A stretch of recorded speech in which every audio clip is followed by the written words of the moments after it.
Then you move on to Gutekriterien der Evaluation. This is also similar to the Gutekriterien für Leistungsmessung.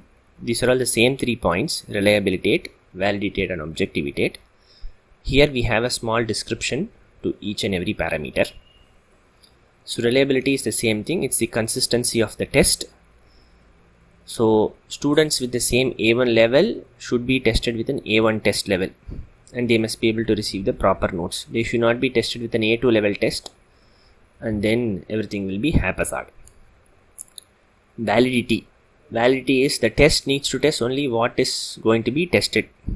So if you are having a reading comprehension test, then it only tests reading comprehension. It doesn't care about the grammatic competence of the student or the pure competence of the student. Then you have objectivity. This is more towards the assessment process and the exam conditions. So the exam must not have any emotions or any bias. It must clearly assess the competence of the students. So there must not be any emotional factors or any other factors which comes from a person. No vorurteile, nothing. So that way your test must be equal to all the students. There are other Gutekriterien as well, which are basically informal learn diagnose and Evaluationsmethode. These are basically techniques where the students' cognitive capabilities and the emotional value which they have towards the learning is being measured. So if a student is actually very good in capturing the idea, then he would have learnt it with emotion as well as a creative way. So that way he'll be able to recollect. So there are methods to identify such competence as well. You must basically consider all the above 3 along with the informal diagnosis for you to get a complete picture of the student's position and the Lernerfolg.